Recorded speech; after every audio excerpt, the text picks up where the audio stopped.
आज आपण रिलॅप्स या विषयावरती बोलणार आहोत. तर रिलॅप्स म्हणजे नक्की काय? कधीही आपल्याला एखादा आजार होतो, आपण डॉक्टरकडे जातो, उपचार घेतो. पण जेव्हा आपण औषधं घेऊन बरे होत असतो, तेव्हा आपल्याला अनेक प्रकारची काळजी घ्यायला सांगितली जाते किंवा पथ्य पाळायला सांगितली जातात. आणि ती पथ्य आपण व्यवस्थित पद्धतीने जर पाळली, तर आपण आजारातनं चांगल्या प्रकारे बरे होतो. पण पथ्य पाळली नाहीत, तर तो आजार उलटू शकतो. याला रिलॅप्स असं म्हटलं जातं. अगदी साधं आपण उदाहरण घेऊ, की सर्दी, खोकला, ताप आपल्याला येतो आणि मग अशा वेळेला आपल्याला सांगितलं जातं, की खूप गार काही पाणी पिऊ नका, आईस्क्रीम खाऊ नका, स्वतःला छान गरम कपड्यांमध्ये बसा आणि आपण ही काळजी घेतली नाही, तर खरोखर सर्दीचा छोटासा आजार सुद्धा लांबू शकतो. डायबिटीज कोणाला झाला, तर त्यांना आहारामधली वेगवेगळी पथ्य सांगितली जातात, व्यायाम करायला सांगितला जातो, त्यांची पूर्ण लाईफस्टाईल बदलायला सांगितली जाते. ही त्याची पथ्य आहेत. आणि मग एखाद्या माणसाने कशाही प्रकारचा आहार घेतला, व्यायाम केला नाही, पूर्वीसारखीच लाईफस्टाईल सुरू ठेवली, तर मग त्याची साखर वाढू शकते आणि मग त्यांचा डायबिटीस काही आटोक्यामध्ये येत नाही. प्रत्येक आजाराच्या बाबतीमध्ये अशा प्रकारची पथ्य पाळायला सांगितली जातात आणि ही पथ्य पाळणं, अशा प्रकारची काळजी घेणं हे खूप महत्वाचं आहे. जसं बाकीच्या आजारांच्या बाबतीत पथ्य आहेत, तशी आपल्या या व्यसनाच्या आजाराबाबतीत सुद्धा अनेक प्रकारची पथ्य सांगितली जातात.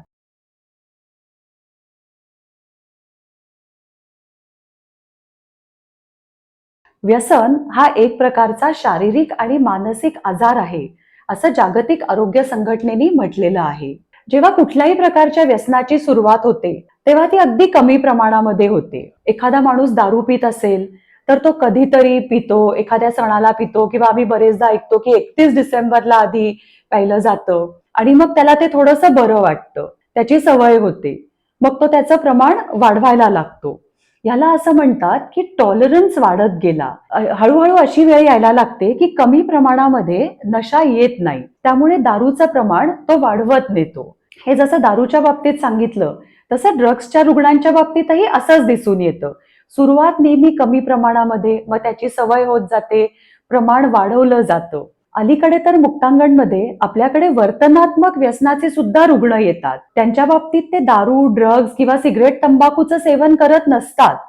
पण ते त्यांच्या फोनवर खूप जास्ती वेळ घालवत असतात, इंटरनेटवर जास्ती वेळ घालवत असतात आणि त्याच्याही मध्ये हा टॉलरन्स म्हणजे हळूहळू व्यसनाचं प्रमाण वाढणं हे दिसून येतं.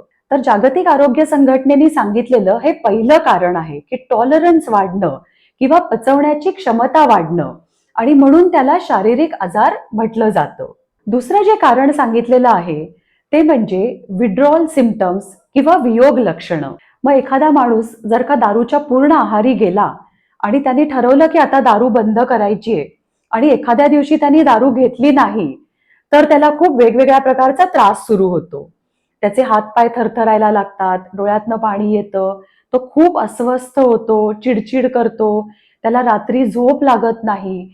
हे सर्वच व्यसनांच्या बाबतीमध्ये जेव्हा तो माणूस व्यसन सोडायचा प्रयत्न करायला लागतो, तेव्हा अशा प्रकारचे विड्रॉल सिम्पटम्स दिसून येतात. टॉलरन्स आणि विड्रॉल सिम्पटम्स या दोन गोष्टींमुळे असं दिसून येतं, की शरीरच अंमली पदार्थाचा किंवा त्या व्यसनाचा गुलाम बनून जातं. त्या माणसाची इच्छा असली तरी मग त्याला व्यसन सोडता येत नाही. म्हणून व्यसनाला शारीरिक आजार म्हटलं जातं. हा आजार फक्त शारीरिक नाही, तर मानसिक सुद्धा आहे. जो माणूस व्यसनाच्या आहारी जातो, त्याचं मन तिकडे सतत ओढ घेत राहतं. त्याला त्या गोष्टीची तल्लफ येते, ज्याला क्रेव्हिंग म्हटलं जातं, ऑब्सेशन म्हटलं जातं आणि या क्रेव्हिंगमुळे व्यसनाला मानसिक आजार मानलं जातं. तर व्यसन हा एक प्रकारचा शारीरिक आणि मानसिक आजार आहे. म्हणून मुक्तांगणमध्ये या दोन्ही प्रकारच्या आजारांसाठी त्यांच्यावरती उपचार केले जातात आणि उपचार पूर्ण करून जेव्हा ते घरी जातात, तेव्हा त्यांना वेगवेगळ्या प्रकारची पथ्य पाळायला सांगितलं जातं. ही पथ्य पाळली नाहीत, तर कदाचित ते पुन्हा व्यसनाकडे वळायची शक्यता असते.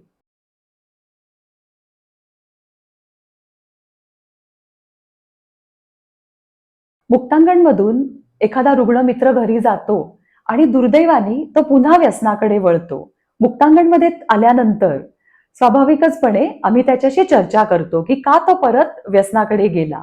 तेव्हा आम्हाला वेगवेगळ्या प्रकारची कारणं ऐकायला लागतात. कधी कोणी सांगतं की सध्या ना खूप थंडी पडलीये आणि म्हणून मला दारू प्यावीशी वाटली आणि म्हणून मी व्यसन केलं.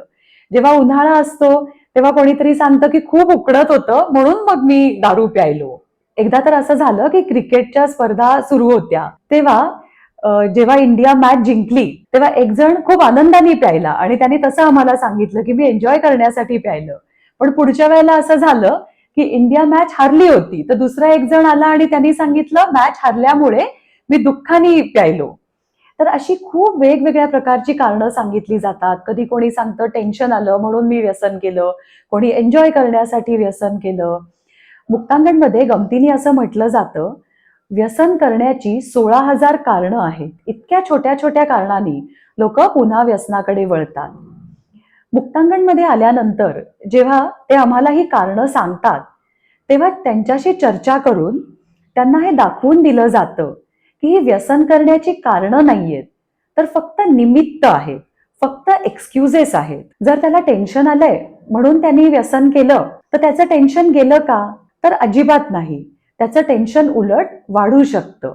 मुक्तांगणमध्ये जेव्हा त्यांना आम्ही काउन्सिलिंग करतो, तेव्हा ही कारणं नसून निमित्त आहेत किंवा एक्सक्युजेस आहेत, हे त्यांना दाखवून दिलं जातं. आणि मग हे पण त्यांना सांगितलं जातं, की आता आपल्याला व्यसन करायची कारणं शोधायची नाहीयेत, तर व्यसनमुक्त राहण्याची कारणं शोधायची आहेत. तर बघा आपल्याला व्यसन सोडणं हे सोपं जाईल. आता मध्यंतरी असं झालं, की मुक्तांगणमध्ये एक रुग्णमित्र ऍडमिट होता आणि तो इथे जेव्हा आला होता, तेव्हा त्याच्या छोट्या मुलीनी त्याला सांगितलं होतं, की बाबा तुम्ही दारू पिता, ते मला अजिबात आवडत नाही. तुम्ही प्लीज दारू सोडा. आणि ते त्याला खूप फील झालं होतं आणि त्यांनी ठरवलं, की काही झालं तरी माझ्या या छोट्या मुलीसाठी आता मला व्यसन सोडायचंय. मुक्तांगणमधून घरी गेल्यानंतर कायम तिचा फोटो तो खिशात ठेवतो.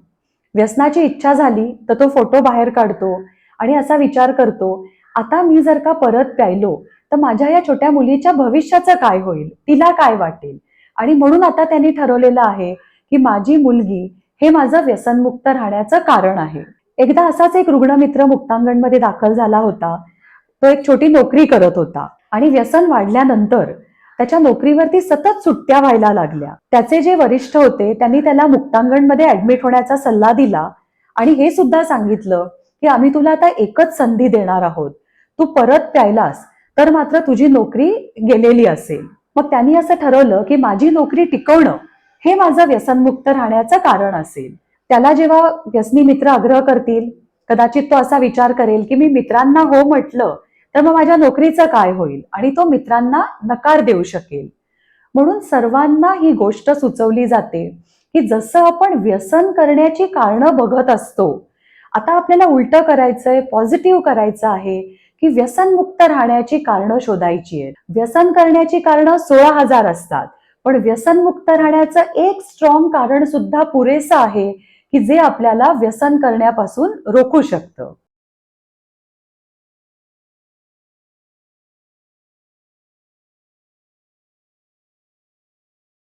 काही वेळा असं होतं, घरचे लोक एखाद्या माणसाला खूप जबरदस्तीने ऍडमिशनसाठी घेऊन येतात. कधी-कधी असं होतं, की कुटुंबीय व्यसनाधीन व्यक्तीला थोडं जबरदस्तीनेच ऍडमिट होण्यासाठी घेऊन येतात. मग तो आम्हाला म्हणतो, की मला ऍडमिट नाही व्हायचं. मी स्वतःहूनच घरच्या घरी सुद्धा माझं व्यसन सोडू शकतो.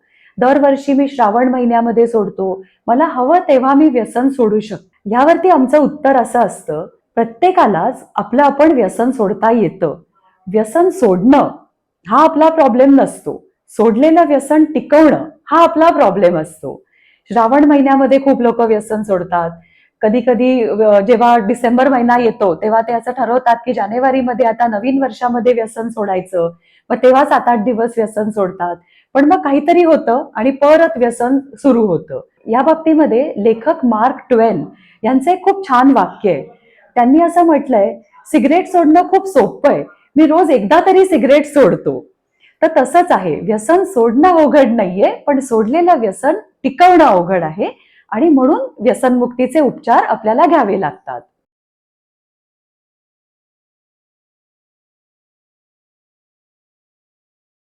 आम्ही मुक्तांगणमध्ये व्यसनमुक्तीची त्रिसूत्री सांगतो. यातली पहिली गोष्ट अशी आहे की 30 दिवसाचे उपचार अतिशय चांगल्या प्रकारे पूर्ण करणं. याच्यामध्ये या 30 दिवसामध्ये शारीरिक जी गुलामी असते ती निघून जायला मदत होते. तसंच पुन्हा व्यसनाची इच्छा झाली तर काय करायचं, अशा प्रकारे अनेक गोष्टींचं मार्गदर्शन मिळतं. आपले जे कुटुंबीय असतात त्यांना सुद्धा मुक्तांगणमध्ये काउन्सिलिंग केलं जातं आणि त्यामुळे व्यसनामुळे ज्या कौटुंबिक समस्या निर्माण झालेल्या असतात त्याच्यातूनही आपल्याला बाहेर पडता येतं. त्यामुळे पहिली अतिशय महत्वाची गोष्ट की मुक्तांगणचे 30 दिवसाचे उपचार योग्य पद्धतीने पूर्ण करणं. दुसरी गोष्ट, मुक्तांगणमध्ये आपल्याकडे डॉक्टरांची एक टीम आहे. ते रुग्णाला तपासतात आणि गरजेप्रमाणे औषधोपचार देतात. आपल्याकडे मानसोपचार तज्ज्ञ सुद्धा काम करतात. या रुग्णमित्राला काही मानसिक आजार आहे का हे ते बघतात आणि त्यानुसार त्याला या मानसिक आजारासाठी सुद्धा औषधं आणि काउन्सिलिंग या दोन्ही गोष्टी दिल्या जातात. डिस्चार्जच्या वेळेला रुग्णमित्रांना औषधांचं प्रिस्क्रिप्शन लिहून दिलं जातं आणि त्यांना सांगितलं जातं की गेल्यानंतर कमीत कमी 3 महिने तुम्हाला ही औषधं घेत राहणं गरजेचं आहे. औषधं योग्य प्रकारे घेतली तर व्यसनमुक्त राहणं अधिक सोपं जातं.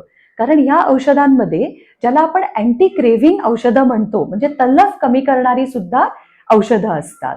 आणि व्यसनमुक्त राहण्यासाठी तिसरी महत्वाची गोष्ट म्हणजे मुक्तांगणमधून बाहेर गेल्यानंतर आमच्या संपर्कात राहणं. जे लोक डिस्चार्ज नंतर मुक्तांगणशी संपर्क ठेवतात त्यांचं व्यसनमुक्त राहण्याची शक्यता ही खूप जास्ती वाढते. एकदा ते फॉलोअपसाठी जेव्हा येतात तेव्हा एक प्रकारे त्यांची बॅटरी चार्ज होते आणि पुढचा 1 महिना चांगला जातो. हा फॉलोअप ते मुक्तांगणमध्ये येऊन सुद्धा करू शकतात. महाराष्ट्रात ठिकठिकाणी आपली फॉलोअप सेंटर्स आहेत. तिथले दिवस, तिथे कोण येणार हे सर्व त्यांना डिस्चार्जच्या वेळेला लिहून दिलं जातं. तर या ठिकाणी सुद्धा ते फॉलोअप ठेवू शकतात.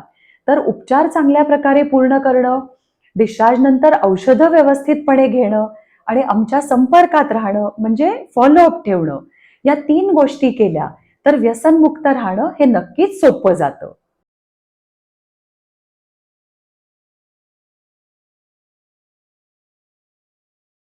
काही वेळा लोकांना असं वाटतं की एखादा माणूस उपचार घेऊन घरी गेला आणि कालांतराने पुन्हा प्यायला लागला तर ही एक केवळ घटना झाली. पण असं नसतं. रिलॅप्स ही एक घटना नाही तर ती एक प्रक्रिया आहे. हा एक प्रोसेस असतो. त्याच्या वागण्यामध्ये हळूहळू बदल व्हायला लागतो, त्याच्या विचारांमध्ये, त्याच्या भावनांमध्ये बदल व्हायला लागतो आणि मग तो पुन्हा व्यसनाकडे वळतो. त्याचं जे सगळं चांगलं सुरू असतं त्याच्यामध्ये काहीतरी निगेटिव्ह बदल होताना दिसतो. मुक्तांगणमधून जेव्हा तो घरी जातो तेव्हा त्यांना सांगितलं जातं की एक स्वतःचं वेळापत्रक तयार करा की ज्याच्यामध्ये व्यायाम असेल, वेळच्या वेळेला जेवण असेल, कामावरती वेळेवरती जायचं, घरातल्यांना वेळ द्यायचा, या सगळ्या गोष्टी करायला सांगितल्या जातात. आणि मग जेव्हा हळूहळू ती रिलॅक्सची प्रक्रिया सुरू होते तेव्हा हे वागणं काहीतरी बदलायला लागतं. मग कधीही झोपायचं, कधीही उठायचं, व्यसनी मित्रांची आठवण यायला लागते, त्यांना भेटायला लागतात. ही तर एक मुख्य गोष्ट सांगितली जाते की व्यसनी मित्रांना अजिबात भेटू नका, त्यांच्याशी संपर्क ठेवू नका. पण ही प्रक्रिया सुरू झाली की मात्र त्या मित्रांना कॉन्टॅक्ट केलं जातं.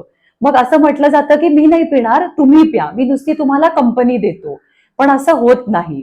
हळूहळू इच्छा त्याच्यामुळे निर्माण त्यांच्या मनामध्ये व्हायला लागते. थोडीशी चिडचिड वाढते, मूड बदलायला लागतो आणि असं करत करत घरच्यांना हे लक्षात येतं की काहीतरी पूर्वीपेक्षा त्याचं वागणं आता बिघडलेलं आहे. अशा वेळेला घरच्यांनी जर का काउन्सिलरशी संपर्क साधला तर काउन्सिलर त्याच्याशी बोलतील आणि आपण त्याला रिलॅप्सकडे जाण्यावाचून नक्कीच टाळू शकतो. मुक्तांगणच्या रुग्णमित्रांना सुद्धा हे सांगितलं जातं की स्वतःचे विचार, भावना, वर्तन याकडे काटेकोरपणे लक्ष द्या आणि इथे कधीही तुम्हाला असं जाणवलं की काहीतरी निगेटिव्ह बदल होतोय तर काउन्सिलरला भेटा. रिलॅप्स होण्याचं अजून एक लक्षण म्हणजे फॉलोअपला टाळायला लागतात. त्यांना असं वाटतं आता मी ठीक आहे, आता कशाला मुक्तांगणमध्ये फॉलोअपला जायचं किंवा आता कशाला ची मीटिंग अटेंड करायची. तर असं जेव्हा वाटायला लागतं तेव्हा ही धोक्याची खूण आहे. फॉलोअपचा जेव्हा कंटाळा येतो तेव्हाच खरं तर लगेच फॉलोअपला जाऊन काउन्सिलरला प्रामाणिकपणे ही गोष्ट सांगायला पाहिजे. म्हणजे आपण रिलॅप्स होण्यावाचून स्वतःला वाचवू शकतो.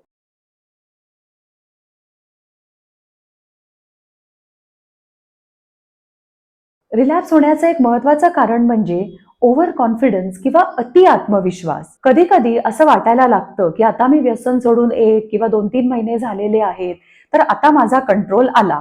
आता मी पूर्वीसारखं रोज नाही पिणार, मी आता कधीतरी पिन, फक्त शनिवारी पिन किंवा फक्त बियर पिन. आणि मग एकदा पितात, पण हे ते विसरतात की आता आपल्या मेंदूमध्ये इतके काही बदल झालेले असतात की आता थोड्या प्रमाणामध्ये आपल्याला व्यसन करता येत नाही. कुठलाही अल्कोहोलिक किंवा ड्रग ॲडिक्ट व्यसनमुक्त राहिल्यानंतर कालांतराने जेव्हा थोड्या प्रमाणात व्यसन करतो, तेव्हा त्याचा मेंदूच त्याला अजून अजून प्यायला भाग पाडतं आणि त्याला पूर्वीच्या प्रमाणापर्यंत घेऊन जातो. त्यामुळे ज्यांना व्यसनाची समस्या आहे त्यांनी ही गोष्ट लक्षात ठेवणं आवश्यक आहे की वन्स अन ॲडिक्ट ऑलवेज ॲडिक्ट. जेव्हा एखादा माणूस व्यसनी असतो तेव्हा तो कायमचा व्यसनी असतो. तो नंतर कमी प्रमाणामध्ये व्यसन करू शकत नाही. ते जेव्हा व्यसन थांबवतात तेव्हा त्यांना ते पूर्णपणे थांबवणं हे आवश्यक असतं.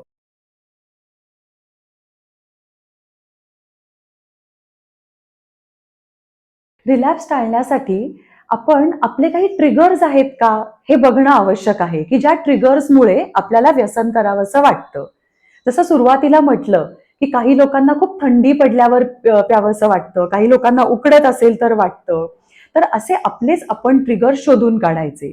कधी कधी टेन्शन येणं हा सुद्धा एक ट्रिगर पॉइंट असू शकतो. असं सुद्धा होतं की एखाद्या माणसाला खूप भूक लागलीये आणि भुकेल्या पोटी त्याला व्यसन करायची इच्छा होते. म्हणून आपण प्रत्येकानेच ही काळजी घेतली पाहिजे की शक्यतो खूप भूक लागली असं होऊच द्यायचं नाही.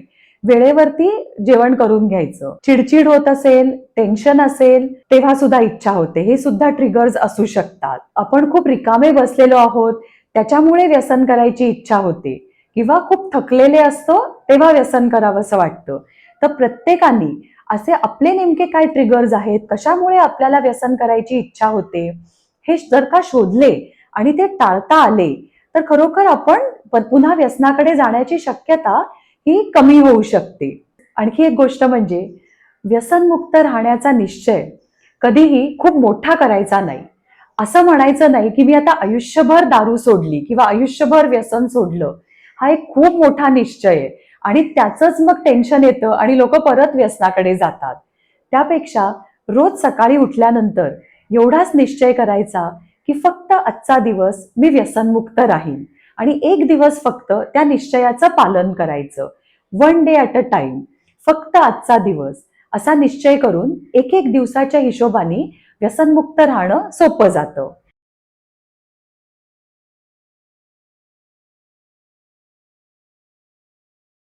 मुक्तांगणमध्ये जेव्हा रुग्णमित्र उपचार घेत असतात तेव्हा आमच्या लक्षात येतं की त्यांच्या कुटुंबियांच्या मनामध्ये एक भीती असते. 30 दिवस तो मुक्तांगणमध्ये राहतो हे ठीक आहे, पण बाहेर आल्यानंतर तो परत व्यसन करेल का?